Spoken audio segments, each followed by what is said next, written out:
Stage మీదకి ఆహ్వానిస్తూ వారి సద్గురు వర్యులు సేవా పద్య కవిశ్రీ సాహిత్య విశారద వాస్తు జ్యోతిష్య శిరోమణి సువర్ణ సింహ తలాట సన్మాన గ్రహీత,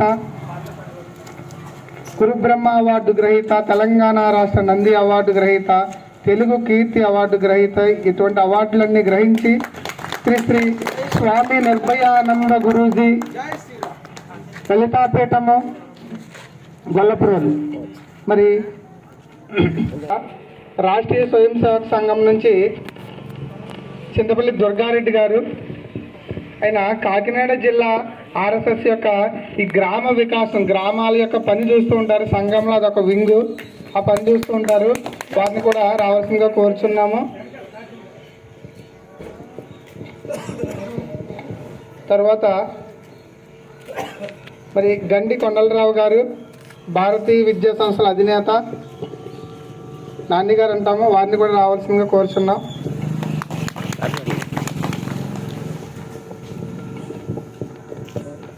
మరి మన గ్రామ సర్పంచ్ వరప్రసాద్ గారు, వారిని కూడా స్టేజ్ మీద రావాల్సిందిగా కోరుచున్నాం.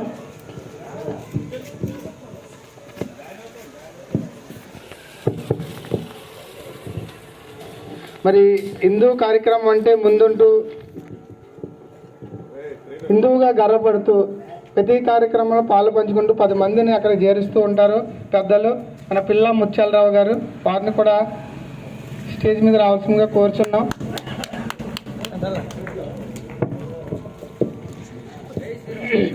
గోవింద్ గారు రా.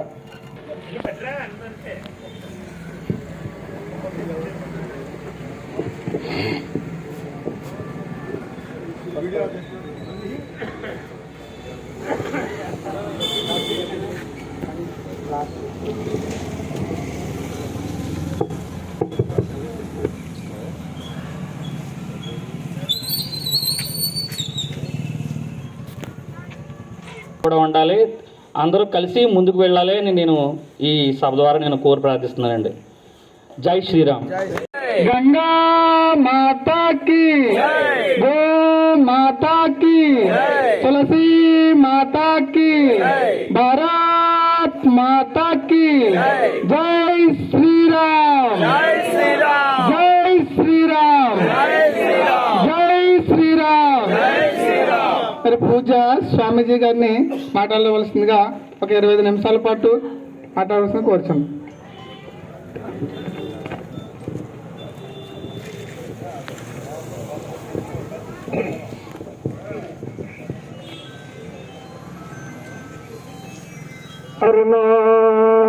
కరుణాతరంగితాక్షం ధృతపాశాం కుశపుష్పబాణచాపాం అనిమాదిభిరావృతాం మయూకే అహమిత్యేవ విభావయేత్ భవానీం. జయే పద్మాసనస్థాం వికసితవదనాం పద్మపత్రాయతాక్షిం హేమాభాం పీతవక్త్రాం కరకలసద్ధేమ పద్మాం వరాంగీం సర్వాలంకారయుక్తాం సతతమభయదాం భక్తనమ్రాం భవానీం శ్రీవిద్యాం శాంతమూర్తిం సకల సరస్వత సంపత్పదాత్రిం. గురు బ్రహ్మ గురుర్విష్ణు గురుదేవో మహేశ్వరః గురు సాక్షాత్ పరం బ్రహ్మ తస్మై శ్రీ గురవే నమః. రామాయ రామభద్రాయ రామచంద్రాయ వేదసే రఘునాథాయ సీతాయాం పతయే నమః. ఓం శాంతి శాంతి శాంతి. అశ్వదాచార్యులైనటువంటి శ్రీమద్ కాటూరు వీర బ్రహ్మానంద భద్రానంద సద్గురు సార్వభౌముల వారి పాదపద్మములకు శ్రీ విద్యాభ్యాస ధురంధరులైనటువంటి మదీయ గురుదేవులైనటువంటి శ్రీ శ్రీ అమృతానంద సరస్వతి మహారాజుల వారికి సదానంద పాద పద్మములకు నమస్కరిస్తూ, అలాగే నా తల్లి భూమి భారతికి ప్రణమిలుతూ నా జన్మ కారకులైనటువంటి తల్లిదండ్రులకు ప్రథమ నమస్కారంగా చెల్లించుకుంటూ, ఈ వేదికను అలంకరించినటువంటి పెద్దలందరికీ కూడా సద్గురు యొక్క దివ్యాశీస్సులు తెలియజేసుకుంటూ, అలాగే ఈ కార్యక్రమానికి ఇచ్చి కూర్చున్నటువంటి భక్తులందరికీ పెద్దలందరికీ కూడా ఆ లలితాంబిక యొక్క దివ్యాశీస్సులు ఉండాలని మనస్ఫూర్తిగా అందరినీ కూడా ఆశీర్వదిస్తూ కోరుకుంటూ, ఈ యొక్క కార్యక్రమాన్ని పురస్కరించుకుని ఏర్పాటు చేసినటువంటి సందర్భం ఒక్కసారి ముందుగా మనం తెలుసుకోవాలి. జయంతోత్సవాలు జరుపుకుంటున్నటువంటి సందర్భంగా భారతదేశంలో ఉన్నటువంటి ప్రతి గ్రామంలోనూ కూడా హిందూ ధర్మం యొక్క ఈ యొక్క ఉత్సవాలు జరుపుకోవాలనేటువంటి సత్సంకల్పంతో ఆర్ఎస్ఎస్ సంస్థ వారు ముందుకు వచ్చి మన విశ్వ హిందూ పరిషత్ వారి యొక్క సహకారంతో ఒక హిందూ సమ్మేళన కార్యక్రమాన్ని వాడవాడల వీధి వీధుల జరుపుకోవడానికి నిశ్చయించుకున్నటువంటి తరుణులు ఈ రోజున మన కందురాడు గ్రామంలో పిఠాపురం కందురాడు గ్రామంలో ఈ యొక్క కార్యక్రమాన్ని ఏర్పాటు చేయడం జరిగింది. ఈ కార్యక్రమాన్ని ఏర్పాటు చేయడానికి కృషి చేసినటువంటి పెద్దలందరికీ కూడా పేరు పేరున ధన్యవాదాలు తెలియజేస్తున్నాను నేను. ఇకపోతే మరి ఆర్ఎస్ఎస్ గురించి మీకు ముందుగా తెలియజేయాలి కాబట్టి అంతకన్నా ముందు నేను ఒక మాట, ఈ మైక్ ఎంతవరకు వినబడుతుందో నాకు తెలియదు, కానీ వినబడినంత వరకు అందరిని అడుగుతున్న ప్రశ్న, ఈ గ్రామంలో హిందువులు వీళ్ళే ఉన్నారా? మీకు వింటే, మీకు ఎక్కడికైనా వినిపిస్తే, మీకు రోమాలు కనుక పలుకరిస్తే మీరు హిందువులైతే రావాలండి సభ దగ్గరికి. సాటి మతస్థులు వీధిలో గొంతులేస్తున్న సొందులో కోటలు పెట్టుకుంటూ ఉంటే వందల మందిలో కూర్చుంటున్నారు వాళ్ళు. మనకేమైంది? ఈ దేశానికి ఏమైంది? ఈ హిందువులందరికీ ఏమైంది? దయచేసి ఇది గర్జన కాదు, అభ్యర్థనగా తెలియజేస్తున్నారు. ఈ గ్రామంలో హిందువులు వీళ్ళు మాత్రమే ఉన్నారా అని అడుగుతున్నా నేను. హిందూ సోదరులారా, నా మాట వినిపించినంత వరకు ఎవరైనా సరే ఈ రోజు జరిగేటటువంటి ఈ సభా కార్యక్రమానికి రావాల్సిందిగా ఆహ్వానిస్తూ ఉన్నాం. తల్లులారా, మాతలారా, అన్నలారా, తమ్ముళ్ళారా, అందరూ కూడా హిందువులైన ప్రతి ఒక్కరూ కూడా ఈ సభకు ఇచ్చేసి హిందువులకు ఐక్యతని రుజువు చేయాల్సిన పరిస్థితి ఉంది ఈ రోజు మనందరికీ కూడా. ఎందుకో కూడా మీకు తెలియజేస్తాను. ఈ రోజున ఇదే సభా స్థానంలో మీరందరూ ఎందుకు రావాలో కూడా మీకు తెలియజేయడానికి సిద్ధంగా వచ్చాను నేను. అది అలా ఉంచండి. ఇక అందరినీ పిలిచారు కాబట్టి ఇక రావాల్సిన బాధ్యత వాళ్ళది. వస్తారు కాసేపట్లో, ఏమీ తొందర లేదు. ఇక ఉన్నవారందరిలోనూ కూడా ఒక ప్రశ్న అండి. ఇందులో ఆర్ఎస్ఎస్ అనే సంస్థ గురించి తెలిసిన వారు ఎంతమంది ఉన్నారు? మన భారతదేశానికి మిలిటరీ సైన్యం ఉంది తెలుసు కదా. మిలిటరీ ఆర్మీ దేశ సరిహద్దుల్లో తుపాకులు పట్టుకొని మంచు పర్వతాల సరిహద్దుల్లో మంచుకి వణుకుతూ భారతదేశాన్ని కాపాడుకోవడం కోసం ప్రాణాలు అడ్డుపెట్టి దేశాన్ని కాపాడే సైనికులు ఉన్నారు మన భారతదేశానికి. మీకు తెలుసు కదా, ఆర్మీ అంటారు వాళ్ళని, అవునా కాదా? వాళ్ళు జీతాలు తీసుకొని పనిచేసేటువంటి సైన్యం అయితే ఈ ఆర్ఎస్ఎస్ వాళ్ళు జీతం లేకుండా దేశాన్ని కాపలా కాస్తున్నటువంటి సైనికులను తెలియజేస్తున్నారు. అందరికీ కూడా వాళ్ళందరికీ కడతలతో వెళ్తూ మీ చేతి చప్పట్లతో ఆర్ఎస్ఎస్ సభ్యులందరికీ కూడా మీరు కడతలతో జయకారాలు చేయాల్సిందిగా కోరుతా ఉన్నా నేను. జీతం లేని సైనికులు ఆర్ఎస్ఎస్ సోదరులు, జీతం తీసుకొని ఆర్మీ సైన్యం దేశానికి బయట కాపలా కాస్తుంటే జీతం తీసుకొని ఈ ఆర్ఎస్ఎస్ కార్మికులు, ఈ ఆర్ఎస్ఎస్ సైన్యము మన దేశం లోపల ఎటువంటి దురాక్రమణ జరుగుతున్నా, ఎటువంటి దారుణాలు జరుగుతున్నా, ఎటువంటి భూకంపాలు వస్తున్నా, ఎటువంటి వరదలు వస్తున్నా, ఎటువంటి కాని ఇబ్బందులు వస్తున్నా కూడా మేమున్నామంటూ, దేశానికి మేము సైతం ఉన్నామంటూ కూడా వారి సేవలు ఉపయోగించి వారి సొమ్ములు ఖర్చు పెట్టుకొని జీతం లేని కార్మికులుగా భారతదేశంలోని యావత్ మంది ప్రజలందరికీ కూడా సేవ చేస్తున్నటువంటి సోదరులందరూ కూడా ఆర్ఎస్ఎస్ వాళ్ళని మీ అందరికీ సభాపక్షంగా తెలియజేస్తూ ఉన్నారు. వాళ్ళందరికీ కూడా మనం చెయ్యెత్తి మొక్కాల్సినటువంటి రోజు వచ్చింది అందరికీ కూడా.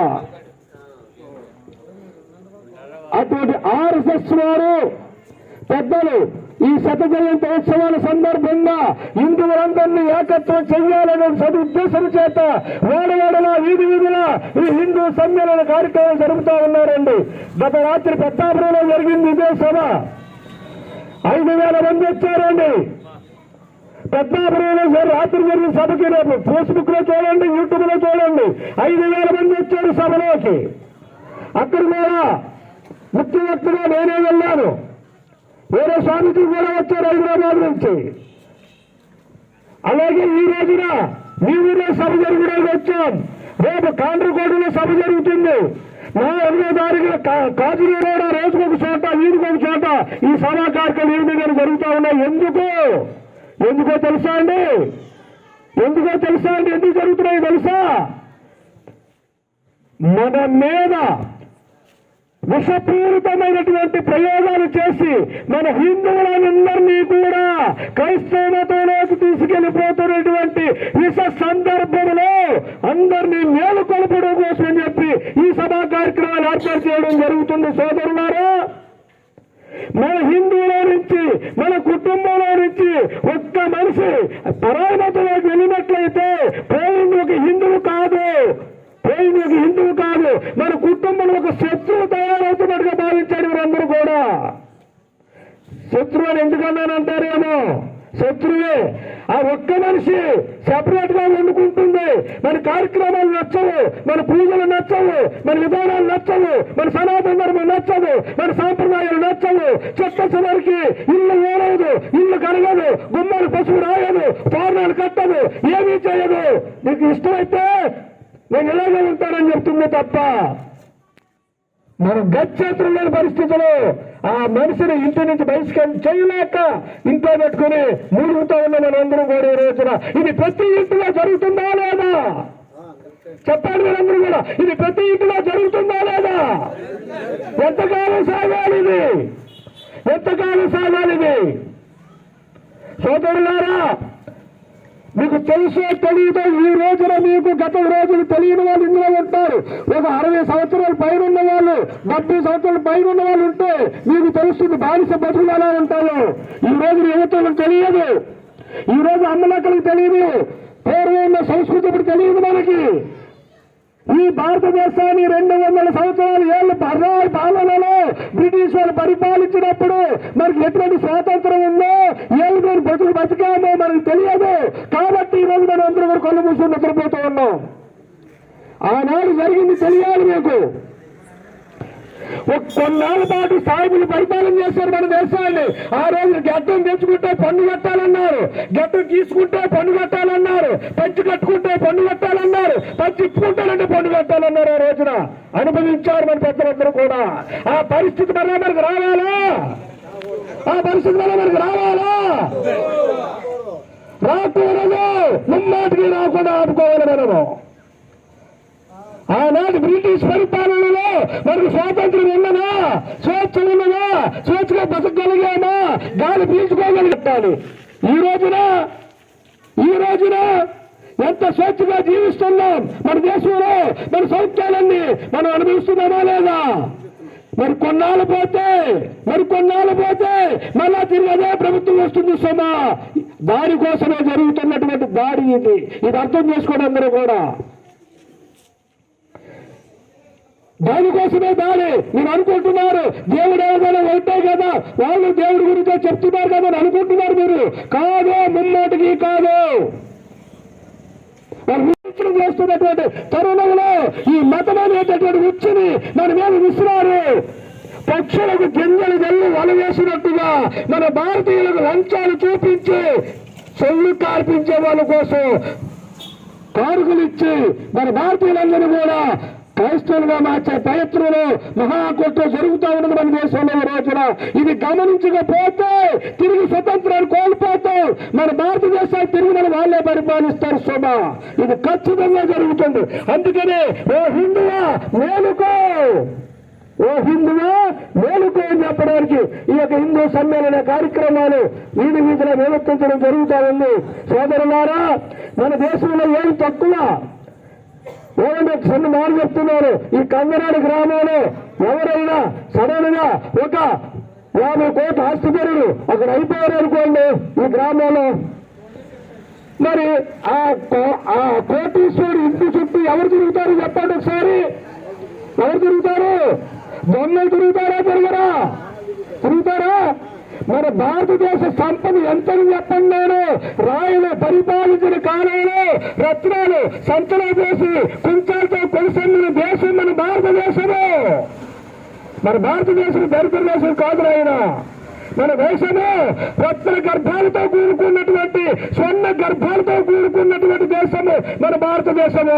అటువంటి భారతీయ సంపదనంతా కూడా కొల్లగొట్టి పోవడానికి బ్రిటిష్ దేశాలు లాంటి దేశాలు, ప్రపంచ దేశాలు ఎన్ని దేశాల్లో ఉన్నా సరే ఇతర దేశాలందరూ కూడా కన్నేసి ఈ దేశాన్ని ఉన్న సంపదనంతా కూడా కొట్టుకుపోవడం కోసం ఎంతో మంది ప్రయత్నాలు చేయడం జరిగింది మన దేశం మీద. మన దేశంలో ఒక కోహినూరు వజ్రం విలువ చేయదు ఇవాళ అమెరికా. బాగా అర్థం చేసుకోండి.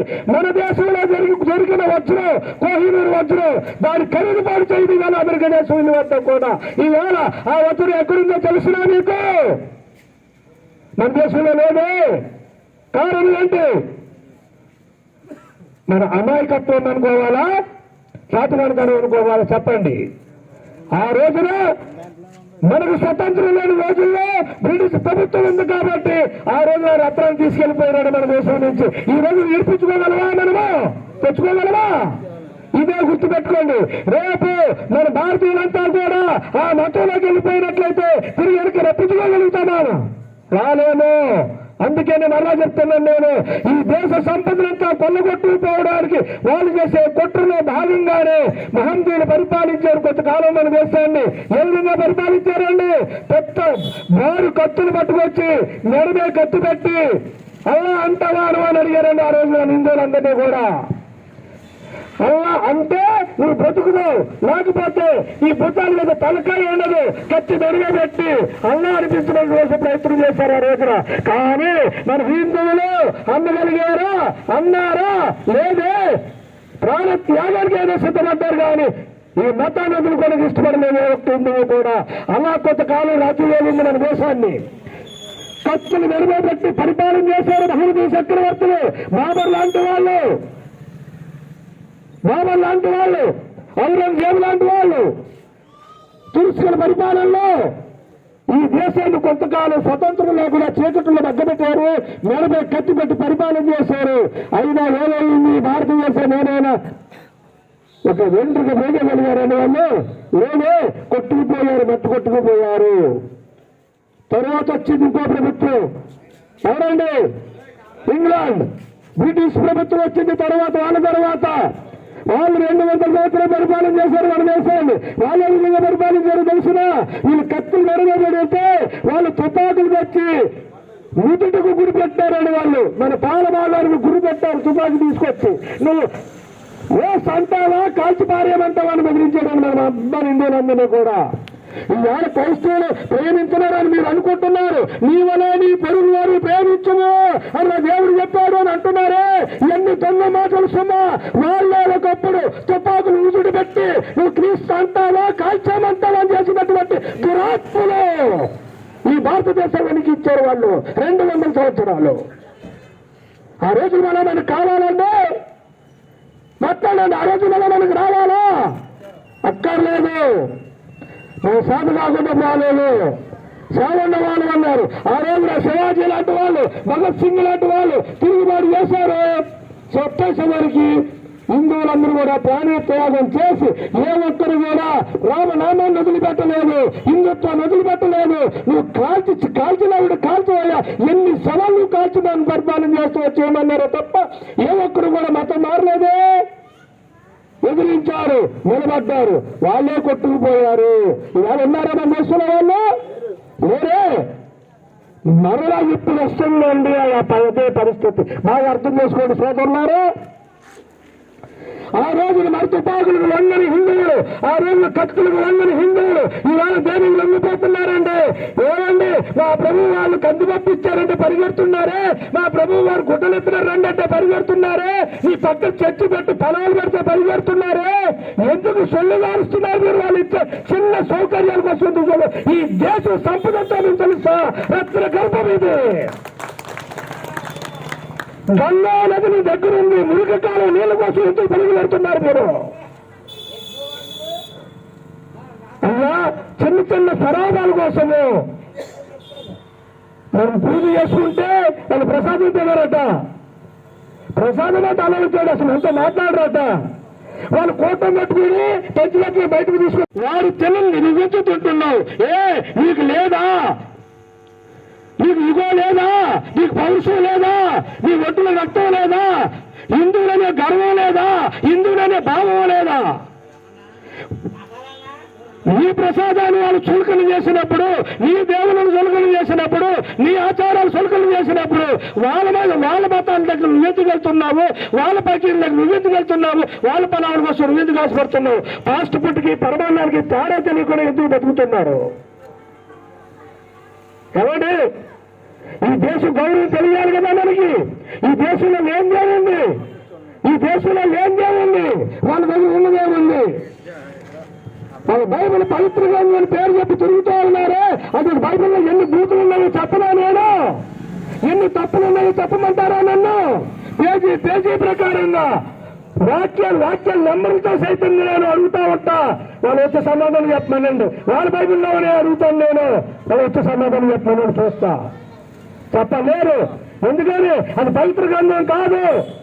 ఆనాటి రోజుల్లో వాడు వీడు చెప్పిన మాటలు బట్టి రాసుకున్న గ్రంథం. కానీ మన వేదాలు అటువంటివి కాదే.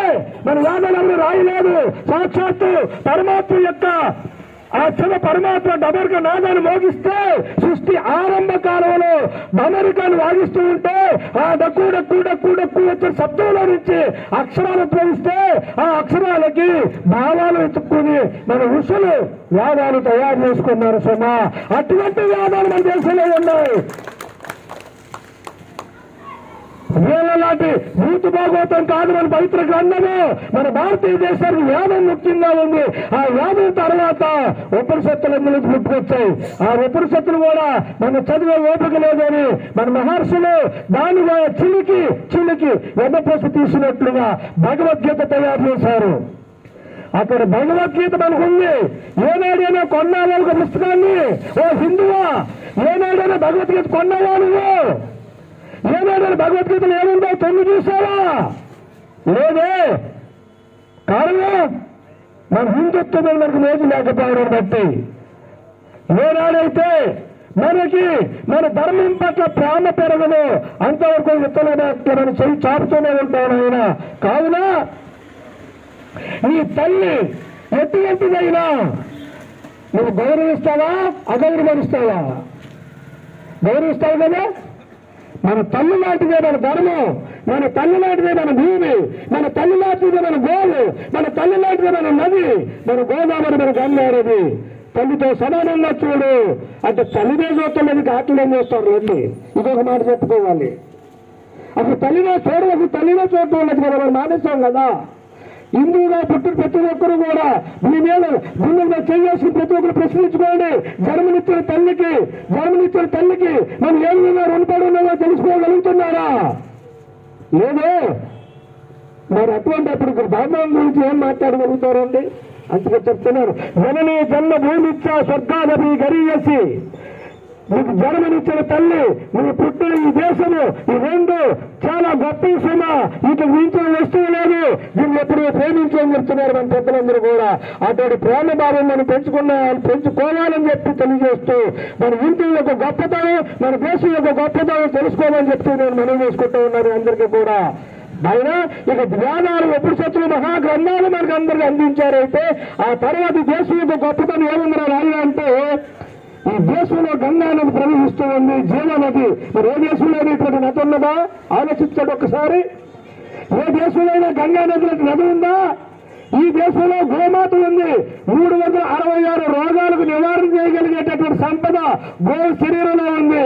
దాని పాలల్లో, దాని మూత్రంలో, దాని గోమయంలో, దాని చర్మంలో, దాని ఉనికిలో, దాని ఉచ్ఛ్వాస నిశ్వాసలో మనకు రోగాలు తగ్గేటటువంటి ఔషధాలు ఉన్నాయి మన గోమాతలో. నాయనా తెలుసుకో, అటువంటి గోవుని వధిస్తూ ఉంటే నువ్వేం చేయగలుగుతున్నావు? ఈ రోజున గోమాతను రక్షించుకోవాలి, మన గంగమ్మను రక్షించుకోవాలి, మన భూమాతను రక్షించుకోవాలి, మన కన్న తల్లిని రక్షించుకోవాలి, నిన్ను నువ్వు రక్షించుకోవాలి. అవునా కాదా? చెప్పండి, అవునా కాదా? అవునైతే కనుక మీరందరికీ ఉండాల్సింది నేను హిందువులు అనే భావం ఉండాలి. మీరందరూ ఎవరు అని అడిగితే ఏం చెప్తున్నారు? నా వాళ్ళందరూ కూడా మేము కాపులు అండి, మేము కావుట్లు అండి, మేము రెడ్డులు అండి. ఏమండి ఏమండి వాళ్ళని అడిగితే ఏం చెప్తున్నారు? మీ ఎస్సీ అండి, మీ ఎస్టీ అండి, మీ తెలుగులు అండి అని చెప్తున్నారా? మేము క్రైస్తవులు అండి అని చెప్తున్నారు. దాన్ని ఆలోచించుకున్నారు. మీరు కులాన్ని చెప్తున్నారు, వాళ్ళ మతాన్ని చెప్తున్నారు. వాళ్ళకి మనకి తేడా ఎంత ఉందో లెక్కేసుకోండి. ఇంకొక విషయం ఏంటంటే, మనం ఏదైనా వాళ్ళతో మాట్లాడేటప్పుడు ఒకవేళకి ఎవరినో పెట్టడం చేసేవారు కాదు, మేము దేవుణ్ణి నమ్ముకున్నామండి, మేము తెలవండి. వాడు చెప్పిన సమాధానం ఏమంటున్నాడంటే, నేను దేవుణ్ణి నమ్ముకున్నానండి, నేను తిన్నండి అంటే నువ్వేమి నమ్ముకున్నట్టు అక్కడ అసలు గుర్తుందా? నేను దేవుణ్ణి నమ్ముకున్నావని వాడు అన్నప్పుడు నువ్వేమి నమ్మునట్టు? నువ్వు దయ్యాన్ని నమ్ముకున్నావా? నీకు ఆలోచించాలి కదా మీరు. నేను దేవుణ్ణి నమ్ముకున్నాను అని వాడు చెప్తూ ఉంటుంటే నువ్వేమి నమ్ముకున్నట్టు అక్కడ? నువ్వు దయ్యాన్ని నమ్ముకున్నావా? నాకు పెట్టి ఒకటి ఇవ్వండి. నువ్వు దేవుణ్ణి నమ్ముకుంటే నువ్వు దయ్యాన్ని నమ్ముకున్నావా అని అడగడు. తిరిగి సమాధానం చెప్పండి. నువ్వు కాదా దేవుణ్ణి నమ్ముకున్నది, మేము దేవుణ్ణి నమ్ముకోమని చెప్పగలుగుతున్నావా మనము? లేదే, ఆలోచించి ఊరుకుంటున్నామండి. ఎందుకని? మన సంబంధం లేదా? మన హిందూ మన కుటుంబం నుంచి పోయినాడు కాదా వాడు? మన కుటుంబం నుంచి సోదరి మనులారా, ఈ యొక్క సందర్భంగా మీరందరూ కూడా ఆలోచించండి. పరాయి మతాలు మన దేశం మీద పెత్తనం చేయడం కోసం ఆలోచిస్తున్నాయి. ఈ దేశాన్ని మహమ్మద్ ఘోరీ 14 సార్లు దండయాత్ర చేశాడు. అలెగ్జాండర్ అనేక మార్లు దండయాత్ర చేశాడు. బ్రిటిష్ వాళ్ళు 2000 సంవత్సరాలు దండయాత్ర చేశారు. దేనికంటే ఈ దేశం సంపదనంతా కూడా పట్టుకుపోవడానికి. మనకి రైలు బండ్లు ఎందుకు చేశారో తెలుసా మీకు? ఇది అభివృద్ధి అనుకుంటున్నారు మీరు. కాదు, ఈ దేశ సంపదనంతా దొంగిలించుకుపోవడం కోసం రైలు బండ్లు వేశారు బ్రిటిష్ వాళ్ళు. మనకి ఈ రోజున అనుభవిస్తున్నాం అనుకోండి, వేరే విషయం. కానీ ఆ రోజున మన దేశాన్ని దోసుకుపోవడానికి పెట్టారు. కానీ ఏ ఒక్క ప్రభువులు కూడా ఈ దేశాన్ని వసూలు చేసుకోలేకపోతున్నారు. కారణం ఏంటో తెలుసునంటే, వాళ్ళందరూ కూడా ఆలోచించుకొని అసలైనటువంటి దాడి ఈ రోజు మొదలైందనమాట అండి. వాళ్ళకి ఇప్పుడు అర్థమైంది. ఏమైనా తెలిసినండి, భారతదేశాన్ని కత్తులతో జయించలేము, భారతదేశాన్ని మన పిరంగులతో జయించలేము, భారతదేశాన్ని రైఫిల్స్ తో జయించలేము, భారతదేశాన్ని యుద్ధాలు చేసి జయించలేము. అయితే ఈ దేశాన్ని ఏ విధంగా జయించగలుగుతామని ఆలోచన చేసి ఇప్పుడు తెలుసుకోగలిగిన మాట ఏంటంటే, వాళ్ళు ఈ దేశంలో ధర్మం మీద ఆధారపడి ఉన్న దేశం కాబట్టి ఈ దేశంలో ఉన్న ధర్మాన్ని కనుక మనం నాశనం చేసినట్లయితే ఈ దేశాన్ని సులువుగా మనం ఆక్రమణ చేయొచ్చని ఉద్దేశాన్ని వాళ్ళు తెలుసుకోగలిగి ఈ రోజున మన ధర్మం మీద తిరుగుబాటు చేస్తూ ఉన్నారు. ప్రజలారా, ఆ ధర్మం ఏంటో చెప్పనా మీకు? మన ధర్మాన్ని ఎలా పాడు చేస్తున్నారో చెప్పనా మీకు? చూడండి, మన భారత స్త్రీని తన సౌభాగ్యానికి గుర్తైనటువంటి సకలాభరణాలు ఊడదీసి మనం బతుకుండగానే మన కళ్ళ ముందు ముండమోపులు చేసి మన ముందు మెడలు బట్టి తీసి కొరుగు తగులుతుంది. వేళ మెడలో తాళి బట్టి ఎప్పుడు తీస్తుందండి మన భారత స్త్రీ? భర్త చనిపోయినప్పుడు తీస్తుంది. కానీ మెట్టలు ఎప్పుడు కూడా తీస్తుందండి? భర్త చనిపోయినప్పుడు తీస్తుంది. చేతు గాజులు ఎప్పుడు తీస్తారండి? భర్త చనిపోయినప్పుడు తీస్తుంది. నొట్ట బొట్టు ఎప్పుడు తీస్తారండి? భర్త చనిపోతే తీస్తుంది. ఇవన్నీ ఏకకాలంలో ఏ రోజైతే తీసుకెళ్లి చెరువులో ముంచాడో బాప్టిజం అనే పేరుతో, ఆ రోజున అదే చెరువు కూడా పగలగొట్టింటూ తీసుకొస్తుంటుంటే మన భారత స్త్రీలను మండమోపులు చేస్తూ ఉంటుంటే మనం చూస్తూ ఊరుకుంటున్నామే, చూస్తూ ఊరుకుంటున్నామే. ఎవరికి ఒక్కరికైనా పౌరుషం రావట్లేదా? అడ్డుకోగలుగుతున్నామా? ఏమండి ఇది ధర్మంగా? ఇది ఇది మన ధర్మం నాశనం అయిపోవడం కాదంటారా మీరు? చెప్పండి సార్, ఇది ధర్మం అవునా అవుతుందా? ఇది న్యాయం అవుతుందా? అరుగు కలుగుతున్న ఒక్కరైనా కూడా ఇలాంటి పరిస్థితి మన ప్రతి ఇంటిలో ఓ మనిషిని తయారు చేశారండి వాళ్ళు. ఎక్కడ రోగం వస్తే అక్కడ వాడిపోతూ ఉంటారు. ఏ వాళ్ళకి రోగాలు రావా? వాళ్ళు రాసుకోరా నూళ్ళు? మనకే రాస్తారా నూళ్ళు? ఏమండి ఎక్కడైనా ఒక రోగం వస్తే అక్కడ వాలేస్తున్నారు. దేనికైనా మొగుడు చచ్చిపోతే తీసుకెళ్ళి వాలేస్తున్నారు. ఇక్కడ ఎప్పుడు మొగుడు లేడు కదమ్మా, ఏసు మొగుడు నమ్ముకో. ఇదేం చెప్తున్నారండి? గవర్నమెంట్ హాస్పిటల్లో వాళ్ళే బైబిల్ అట్టు తిరుగుతున్నారు, ప్రార్థన చేస్తామండి. వాళ్ళు కూడా ఏమో తగ్గిపోతామో. మీ కర్మను బట్టి వస్తుంది రోగమైనా భోగమైనా. మీరు ముందు జన్మలో చేసిన కర్మను బట్టి రోగమైన భోగమైన వస్తుంది. సున్నా ఏ దేవుడి వల్ల రోగం రాదు, ఏ దేవుడి వల్ల భోగం రాదు, ఏ దేవుడి వల్ల రోగం పోదు, ఏ దేవుడి వల్ల భోగం పోదు. నువ్వు చేసిన పాప పుణ్యాలే నీ భోగాలకైనా రోగాలకైనా కారణం సుమా. కాబట్టి కర్మ చేసేటప్పుడు ఆలోచించుకో. మంచి చేసావా భోగం వస్తుంది, పాపం చేసావా రోగం వస్తుంది. అంతే తప్ప ఏ దేవుడి మీద పడేసినా కూడా రోగం పోతుంది సుమా. ఆ నూనె వాళ్ళ రాసుకోవచ్చు కదా. పాస్టర్లు అందరూ దిక్కులో చాలు చనిపోతున్నప్పుడు వాళ్ళు నూనె రాసుకుని బతకొచ్చారు, హాస్పిటల్కి వచ్చి రావటం. మన ఇంటికి వచ్చి నూనె రాస్తున్నారు, హాస్పిటల్కి వెళ్ళి వాళ్ళు వెళ్ళడమే. అలాగే అండి, పాస్టర్లు ఉన్నారు, నా దగ్గర ముహూర్తాల కోసం వస్తారు, నా దగ్గర ఇంటి ప్లాన్ కోసం వస్తారు. మిమ్మల్ని మాత్రం ఏం పెట్టుకోవద్దని చెప్తున్నారు. అది ఆలోచిస్తున్నారు మరి వాళ్ళందరూ కూడా. ఎంత దారుణం అంటే ఇది. వాళ్ళు ఇల్లు కట్టుకుంటే మేము కావాలి, వాళ్ళు పెళ్లి చేసుకుంటే మేము ముహూర్తాలు కావాలి. కానీ వాళ్ళ దగ్గర బాధ్యత తీసుకుని వాళ్ళు మీకు మాత్రం ముహూర్తం అక్కర్లేదు, పొంతులు అక్కర్లేదు, పెళ్లి అక్కర్లేదు, చావు అక్కర్లేదు. వేసుకుని ఉంటే చాలు మీకు. ఇది నిజమేనా? చెప్పండి చూడారా, ఇది నిజమేనా? అంగీకరిస్తామా? అంగీకరిస్తామా? ఎవరు మాట్లాడతలేదు. మీరు అంగీకరిస్తామా? కాబట్టి నా ఆలోచన అర్థం చేసుకోండి. అవకాశం ఇవ్వకండి ఎవరికి కూడా. ఏ ఒక్కరికి అవకాశం ఇవ్వకండి. మన దగ్గర లేనిది ఏమీ లేదు. ఆయన మన దగ్గర కరువు ఏమీ లేదు. మన దేశంలో నేర్చుకోవాల్సింది లేదు. ఎవరికైనా నేర్పడానికే ఉన్నాం మన నాగరికత. ఇది ఎందుకు బైబిల్లోనే యేసుక్రీస్తు అని చెప్పారు ఒక మాట. ఆసియా ఖండంలో నా గురించి ప్రచారం చేయవలసిన పని లేదు. మొదటి గ్రంథంలో ఉంటుందండి. యేసుప్రభు వారికి మతాలకి 2 గ్రంథాలు ఉన్నవారికి. ఆ నూతన గ్రంథం ఏంటి, కొత్త నిబంధన ఒకటిను పాత నిబంధన ఒకటి 2 ఉన్నాయి. ఆ పాత నిబంధన ఒకటి చూడండి. ఆసియా ఖండంలో నా గురించి ప్రబోధం చేయవలసిన పని లేదు అన్నాడు యేసుక్రీస్తు. ఎందుకో తెలుసునా? ఈ ఖండంలో, ఆసియా ఖండంలో ఎవరికైనా నేర్పుతారు కానీ ఎవరి దగ్గర నేర్చుకోవాల్సింది ఏమీ లేదు ఈ దేశంలో. ఎవరికైనా ఇస్తారు కానీ ఎవరికైనా పుచ్చుకోవాల్సింది ఏమీ లేదు ఈ దేశంలో. శివ చక్రవర్తి పుట్టిన దేశము, సీతాదేవి పుట్టిన దేశము, ద్రౌపది పుట్టిన దేశము, శత్రుబాయి పుట్టిన దేశము, రాణి మహాత్ముడు పుట్టిన దేశము, మహాత్మా గాంధీ పుట్టిన దేశము, భగత్ సింగ్ పుట్టిన దేశము, అల్లూరి సీతారామరాజు పుట్టిన దేశము. ఇటువంటి మహాత్ములు ఎన్నో త్యాగాలు చేసిన మన భారతీయం, మన భారతదేశము. ఇంత వైభాగం ఉన్న మన దేశానికి వాళ్ళు వచ్చి మనకేం చెప్పాలి, వాళ్ళు వచ్చి మనకేం నేర్పాలి. ఇప్పుడు నేను అర్థం చేసుకోండి సోదరులారా, ఇది ఒక దురాక్రమణ. ఎందుకంటే ఈ దేశాన్ని వసూలు చేసుకోవాలంటే మీరు చెప్తున్నారు ఈ దేశం 4 స్తంభాల మీద ఆధారపడింది. భారతదేశము 4 స్తంభాల మీద ఆధారపడింది. ఏమిటో 4 స్తంభాలు? నీతి, నీతి, రెండవది న్యాయము, మూడవది ధర్మము, 4వది సత్యము. నీతి, న్యాయము, సత్యము, ధర్మము. ఈ 4 స్తంభాలు భారతదేశంలో మూల స్తంభాలుగా ఉన్నాయి. ఈ మూల స్తంభాలను ఆనవాట్ల మీద దాడి చేసినట్లయితే ఈ భారతదేశంలో బిల్డింగ్ పడిపోతుంది. ఇది వాళ్ళ ఆలోచన. దీన్ని మనం సాగనిద్దామా? దీన్ని సాగనిద్దామా? వద్దు కదా. మరి నీతిలో ఉండాలి కదా. మనము నీతిని ఆచరించాలి కదా. ఏమిటి నీతి? నువ్వు కష్టపడి సంపాదించుకో, నువ్వు అనుభవించు. ఇది నీతి.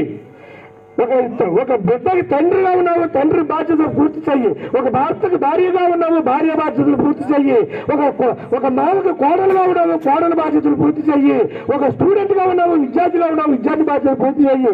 ఇలాగ ఎవరి పనులు వాళ్ళు పూర్తి చేయగలిగితే అది నీతి. అది నీతి. న్యాయము. ఏది న్యాయం, ఏది అన్యాయం? పరాయి సొమ్ము అన్యాయము, మీరు కష్టపడ్డ సొమ్ము న్యాయము. అంతే కదండి. పరాశ్రము పాము లాంటిదని చెప్పి తెలుసుకున్న నాడు ప్రతి ఒక్కరు కూడా న్యాయంగానే జీవిస్తున్న ప్రయత్నం చేస్తారు. ధర్మము, సత్యం, ఏది సత్యము ఏది అసత్యము, ఇతరులకు మేలు కలిగినంత వరకు సత్యమైన వద్దు మనకి. ఇతరులకు ఏ నష్టము జరగకపోతే అది అబద్ధమైన కూడా పర్వాలేదు మనకి చెప్తుంది. మనకి సత్యం అంటే సరిపోసుకోవడం కాదే సత్యం అంటే. ఇతరులకు అపకారం లేని అబద్ధమైన సత్యమే, ఇతరులకు హాని చేసే న్యాయం నిజమైన కూడా అబద్ధమే. ఆ సత్యాసత్యముల యొక్క విచక్షణ గురువుల ద్వారా తెలుసుకుంటే తెలుస్తుంది. ఇకపోతే ధర్మము, ఏదిరా ధర్మం అంటే నిప్పుకి కాలడం ధర్మం, నీటికి తడపడం ధర్మం, గాలికి వీచడం ధర్మం, ఈ జీవుడికి మోక్షం పొందడం ధర్మం. కాబట్టి ఇప్పుడు 4 విషయాల మీద భారతదేశం ఆధారపడి ఉంది. కాబట్టి ఈ రోజు వాళ్ళు తెలుసుకోగలిగింది ఏంటంటే, ఈ దేశంలో ఉన్న ధర్మాన్ని కనుక మనం నశింపజేసినట్లయితే ఈ దేశం మనకు లొంగిపోతుందని సత్యాన్ని వాళ్ళు తెలుసుకున్న వారే.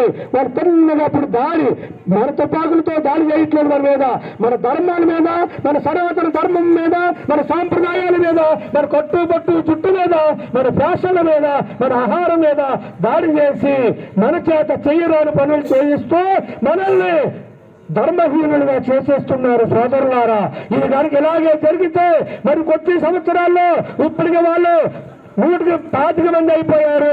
ఈ 25 మంది అయిపోయినప్పుడు మన పరిస్థితి చూడండి. మన బంగ్లాదేశ్ లో ఒక హిందువుని బుడ్డలోడు తీసి చెట్టుకాయలు తీసి కిరోసిన్ పోసి కాల్చి చంపేశారు మన బంగ్లాదేశ్ లో. ఎందుకని? వాళ్ళ ప్రాబల్యం అక్కడ ఎక్కువగా ఉంది కాబట్టి. రేపు మన దేశంలో కూడా అదే పరిస్థితి వస్తే మన మనుగడ ఎక్కడ సాగుతుంది? మనం ఏ విధంగా బట్టగట్టగలుగుతాము? దయచేసి సోదరి మనులారా, ఇది ప్రతి ఒక్కరు కూడా ఆలోచించండి అని చెప్పి మనం చేస్తూ ఉన్నారు.